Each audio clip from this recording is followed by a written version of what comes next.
संसद के मॉनसून सत्र का चौथा दिन आज भी सदन में जबरदस्त बहस छिड़ने की संभावना।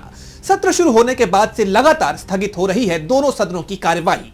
सत्ता पक्ष पर विपक्ष दिख रहा है हावी। बिहार में चुनाव आयोग के एसआईआर, इलेक्शन चोरी, ऑपरेशन सिंदूर जैसे मुद्दों पर विपक्ष उठा रहा है सवाल, जिसको लेकर संसद में बुरी तरह से घिरी हुई है मोदी सरकार।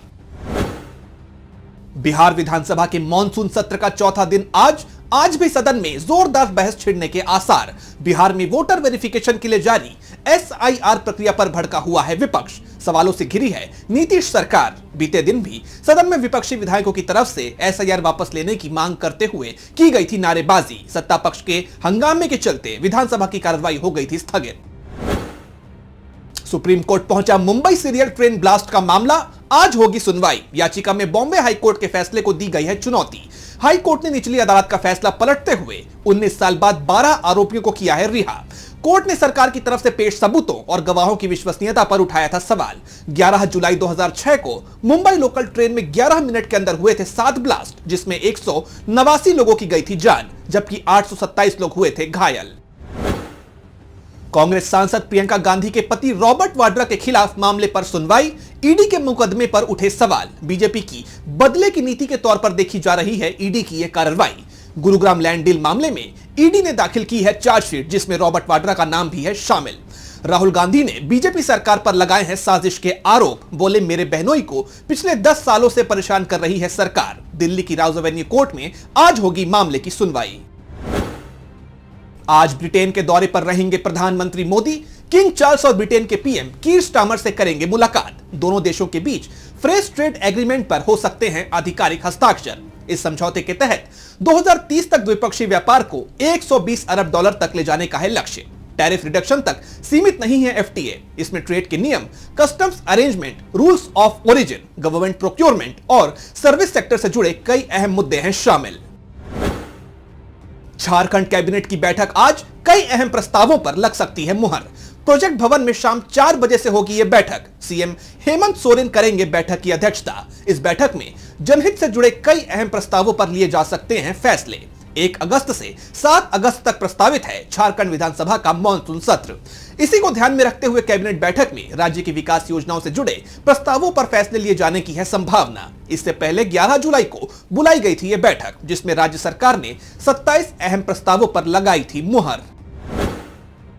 आम आदमी पार्टी के राष्ट्रीय संयोजक अरविंद केजरीवाल के गुजरात दौरे का आज दूसरा दिन। डेडियापाड़ा में करेंगे रैली। बीजेपी सरकार पर साधेंगे निशाना। केजरीवाल के साथ पंजाब के सीएम भगवंत मान भी रहेंगे मौजूद। आप नेता चैतर वसावा की गिरफ्तारी का भी उठाएंगे मुद्दा। बीते दिन मोडासा में केजरीवाल ने बीजेपी पर बोला था हमला। गुजरात में अगले साल होना है विधानसभा चुनाव के मद्देनजर आम आदमी पार्टी ने राज्य में बढ़ा दी है अपनी सक्रियता। आज नई दिल्ली के अटल अक्षय ऊर्जा भवन में राष्ट्रीय सहकारी नीति 2025 का ऐलान करेंगे केंद्रीय गृह मंत्री अमित शाह। 2025 से 2045 तक भारत के सहकारी आंदोलन को मजबूत करने और आधुनिक बनाने का रोड मैप है ये नीति। पूर्व केंद्रीय मंत्री सुरेश प्रभु की अध्यक्षता में 48 सदस्यीय समिति ने इसे किया है तैयार। सहकारी संस्थाओं को समावेशी, पेशेवर और भविष्य के लिए तैयार करना है इसका मकसद। खासकर ग्रामीण भारत में रोजगार और आजीविका के अवसर पैदा करना है इस नीति का मकसद। आयोजन में सहकारी संगठनों के वरिष्ठ अधिकारी और समिति के सदस्य रहेंगे उपस्थित। आज से डूरंट कप के 134वें संस्करण का आगाज। जमशेदपुर के जेआरडी टाटा स्पोर्ट्स कॉम्प्लेक्स में शाम 4 बजे से शुरू होगा टूर्नामेंट। उद्घाटन समारोह में स्थानीय संस्कृति, सैन्य अनुशासन और फुटबॉल उत्साह का देखने मिलेगा अनूठा संगम। इसमें fly past, sky diving, microlight प्रदर्शन के साथ पाइका, खुकरी नृत्य, झूमर और कलारी पैटू जैसे पारंपरिक नृत्य किए जाएंगे पेश। समारोह में राज्य और सैन्य क्षेत्र के विशिष्ट अतिथि और पदाधिकारी होंगे शामिल। इसके बाद शाम 5:30 बजे जेएफसी और नेपाल की त्रिभुवन आर्मी के बीच होगा मैच। आज दिल्ली, उत्तर प्रदेश और राजस्थान में हल्की से मध्यम बारिश की संभावना। मध्य भारत में मध्य प्रदेश और छत्तीसगढ़ में भारी बारिश के हैं आसार। दक्षिण भारत में केरल, कर्नाटक और तेलंगाना में मध्यम से भारी बारिश की है उम्मीद। ओडिशा और झारखंड में बादल छाए रहने के हैं आसार। पश्चिमी तट पर कोंकण और गोवा में भी भारी बारिश की है संभावना। पूर्वोत्तर राज्यों में सामान्य मानसूनी बारिश का है अनुमान। कुल मिलाकर मानसून की सक्रियता के कारण देश भर में उमस और बारिश का रहेगा माहौल।